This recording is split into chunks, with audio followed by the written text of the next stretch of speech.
Assalamualaikum warahmatullahi wabarakatuh. Alhamdulillahirabbil alamin. Wassalatu wassalamu asrofil anbiya'i wal mursalin wa ala alihi washabihi ajmain, amma ba'du.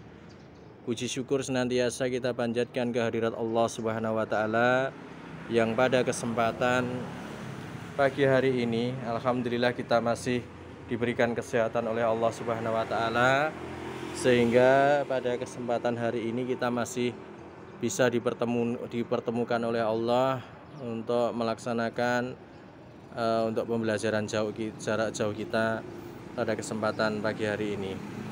Baik anak-anakku kelas 10 yang dirahmati Allah Subhanahu wa taala, pada kesempatan pagi hari ini Pak Eko akan melanjutkan pembahasan kita tentang hikayat.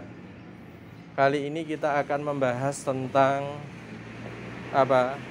unsur-unsur hikayat dan cerpen. Jadi di buku kalian itu diberi judul membandingkan hikayat dengan cerita pendek, diawali dengan unsur hikayat dan cerpen. Baik, kita mulai.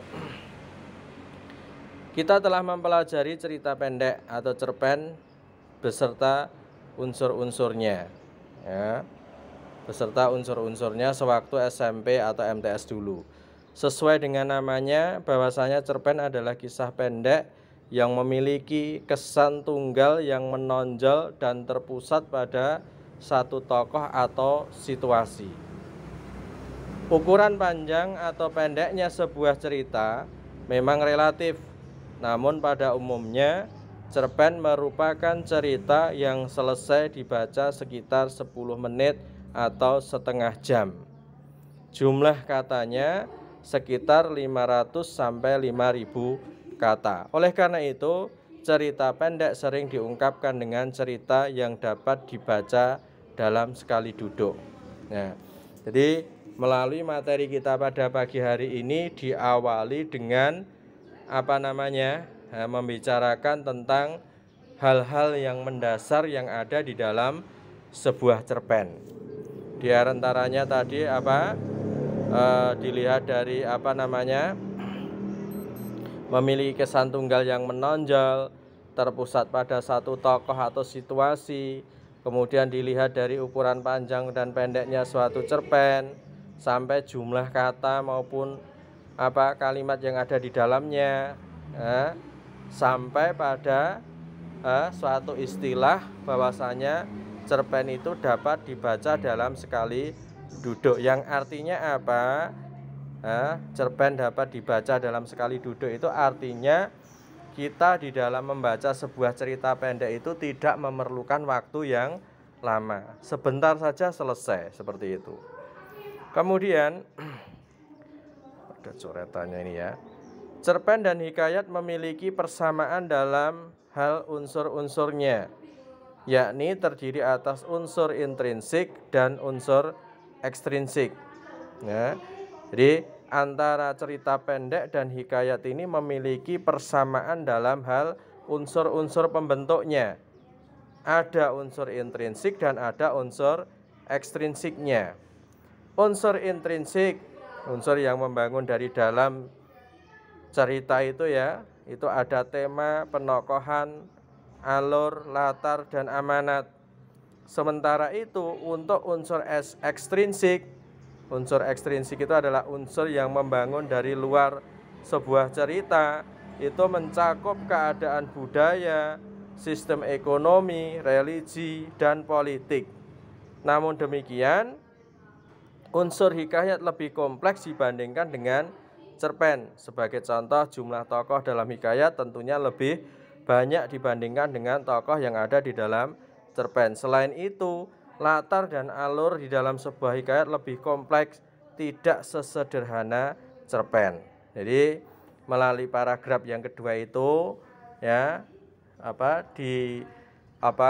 memberikan informasi kepada kita bahwasanya unsur pembentuk cerpen maupun hikayat itu sama.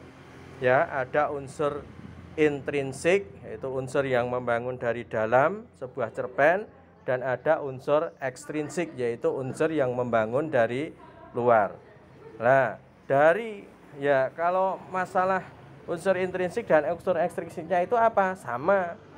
Kalau di dalam sebuah cerpen ada, tema, hikayat pun ada, penokohan ada, alur ada, dan lain sebagainya. Itu semuanya ada. Yang membedakan cuma apa? Yang membedakan kalau di dalam sebuah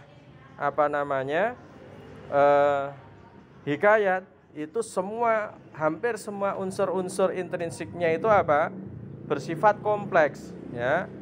Tidak sesederhana yang ada di dalam sebuah cerpen seperti itu. Baik, kita bahas satu persatu. Hanya saja untuk kali ini nanti kita cuma akan membahas yaitu unsur intrinsik yang berupa tema dan juga amanat, ya, seperti itu. Baik. Yang pertama, tema. Tema adalah inti atau ide pokok di dalam sebuah cerita. Baik tema cerita pendek maupun tema hikayat itu secara pengertian sama. Ya, yaitu apa? Inti atau ide pokok di dalam sebuah cerita. Tema merupakan pangkal pokok pengembangan isi cerita. Tema dapat pula diartikan sebagai gagasan yang menjalin struktur isi cerita. Tema cerita menyangkut segala permasalahan, baik masalah kemanusiaan, kekuasaan, percintaan, dan sebagainya. Untuk mengetahui tema cerita, diperlukan apresiasi menyeluruh terhadap unsur karangan itu, ya. Tema jarang dinyatakan secara tersurat, artinya tema itu, ya, jarang dinyatakan secara tertulis. Tapi biasanya tema itu dinyatakan secara tersirat, ya, bukan secara tersurat. Kita harus bisa menafsirkan sendiri dari cerita yang ada. Berbeda dengan judul. Kalau di judul itu biasanya disampaikan secara tersurat. Nah, kemudian untuk dapat merumuskan tema, kita harus mengenali unsur-unsur intrinsiknya. Ada 3 unsur intrinsik yang dapat digunakan untuk memahami tema sebuah cerita. Nah, jadi ketiga unsur intrinsik ini manakala kita bisa memahaminya dengan baik, di situ pula kita akan bisa merumuskan tema cerita. Unsur intrinsik itu apa saja? Ada alur, kemudian ada penokohan dan penggunaan bahasa. Nah, jadi alur, penokohan, dan penggunaan bahasa ini, ya, kalau kita bisa memahami ketiga ini, nanti kita akan bisa merumuskan tema cerita. Yang pertama, melalui alur cerita. Alur cerita dapat berfungsi untuk membimbing pembaca mengenali tema. Jika kita mendaftar peristiwa yang ada dalam cerita yang kita baca, kita akan menemukan peristiwa-peristiwa yang diurutkan atas dasar sebab akibat. Yaitu peristiwa A mengakibatkan peristiwa B, peristiwa B merupakan akibat dari peristiwa A, dan lain sebagainya. Rangkaian peristiwa dalam suatu cerita yang berhubungan atas dasar sebab dan akibat itulah disebut alur. Ya, seperti itu. Jadi tadi melalui alur cerita, yang mana alur itu bisa berfungsi untuk membimbing pembaca di dalam mengenali tema. Dengan cara apa? Mengetahui hubungan sebab akibat dari peristiwa-peristiwa yang disampaikan melalui alur cerita. Kemudian yang kedua, melalui tokoh cerita, ya. Penokohan meliputi peran dan sifat tokoh yang diciptakan di dalam sebuah cerita. Tokoh cerita dengan beragam sifat dan wataknya diciptakan untuk membangun sebuah tema. Tokoh jahat, antagonis, biasanya dipertentangkan dengan tokoh baik yang sering kita dengar sebagai protagonis. Jika cerita hendak menunjukkan kepada pembaca bahwa kebaikan tidak selamanya benar, cerita itu dapat saja mengalahkan pemain dengan watak baik. Akan tetapi jika cerita itu bertujuan menyatakan bahwa kejahatan pasti punah, ceritanya tentu akan memenangkan tokoh protagonis. Melalui pemahaman kita terhadap penokohan di dalam sebuah cerita ini nanti bisa juga kita gunakan untuk merumuskan tema. Kemudian melalui bahasa yang dipergunakan dalam cerita. Bahasa dapat digunakan untuk menentukan tema melalui kalimat-kalimat, dialog yang diucapkan oleh para tokoh, dan komentar pengarang terhadap peristiwa-peristiwa cerita itu dapat menyampaikan pernyataan-pernyataan yang dapat kita jadikan sebagai rumusan tema. Jadi nanti coba kalian di rumah mempraktekkan ketika kalian membaca sebuah cerita, ya, kemudian ada hal yang terkait dengan bagaimana cara kalian merumuskan tema, coba dengan menggunakan 3 ini tadi, yaitu melalui alur cerita, kalian pahami alurnya seperti apa, hubungan sebab akibat yang ada di dalam cerita itu seperti apa, melalui penokohan yang ada di dalam cerita, dan melalui bahasa. Insya Allah nanti akan bisa di dalam merumuskan tema. Atau kalau tidak seperti itu, kalian bisa menggunakan bagaimana bisa merumuskan tema, yaitu dengan kalian bisa memahami amanat yang ada, ya.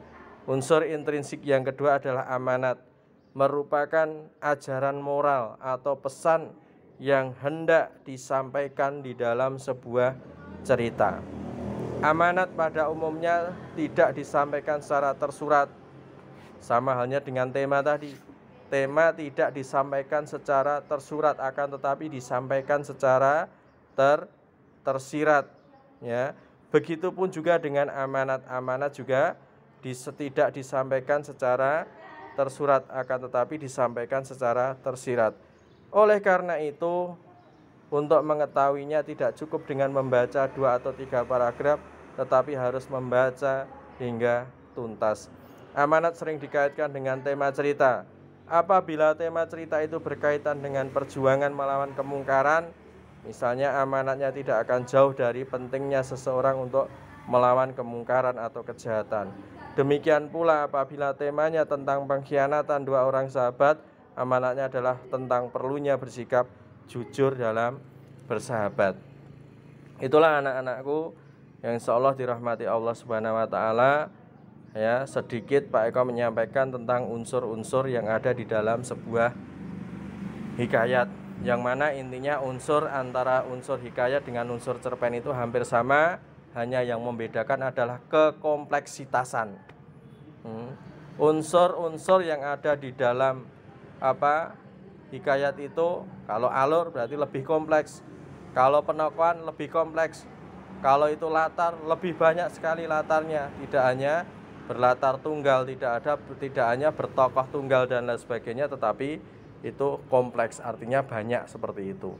Kemudian yang sudah kita bahas kali ini baru ada 2, yaitu yang pertama ada tema dan yang kedua ada amanat.